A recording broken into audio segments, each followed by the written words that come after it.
Hi, this is Matt with AppliancePartsPros.com. Today we'll be showing you how to repair your appliance.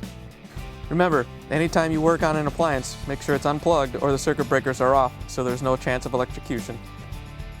Also make sure you turn off your hot and cold water supplies. In this video we're going to show you how to change out the timer knob. It's going to be a very easy repair and should only take us a few minutes to show you how to do it. If you already have one of the knobs, great. If not, you can click on the link below or order it from AppliancePartsPros.com. When you open up the package, you're going to get a new timer knob. The main reason you'd be changing out the timer knob is if it somehow failed either on the shaft or the knob itself and is no longer able to turn the timer. The first thing we have to do is to remove the control panel. It's usually held in place by two screws. They're located in either the front or the rear of the control panel.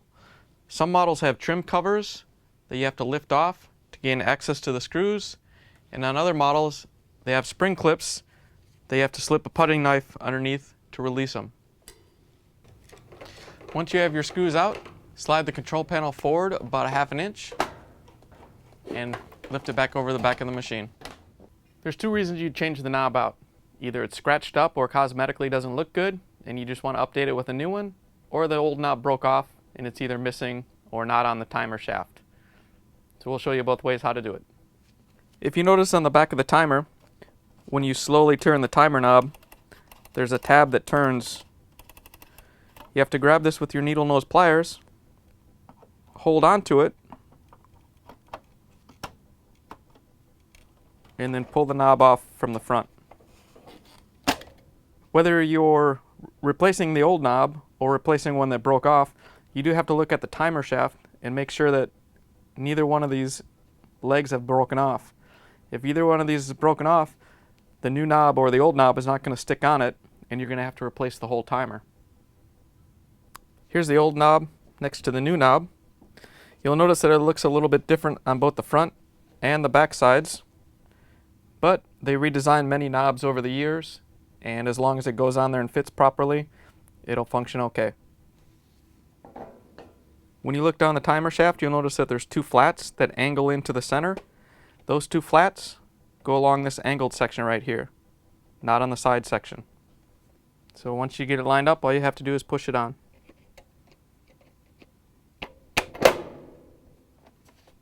If somehow you press this in while you are working on it, this black piece is going to come all the way back up to the top and you're not going to be able to get the knob on. So you have to pull the shaft out and then take your needle nose and press the black part back down to get out of the way. Once you have that done, you can go ahead and slip the knob on, press it down to lock it into place.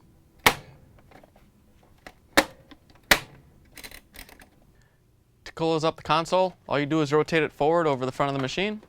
Make sure the locking tabs lock in place, pull it back about 1/2 inch, and replace the screws. Now that you have the machine reassembled, you can go ahead and plug it back in, turn the water back on, and take it for a test spin. Thanks for joining us for another successful repair brought to you by AppliancePartsPros.com. Check out our other repair videos on our site, Facebook, and YouTube.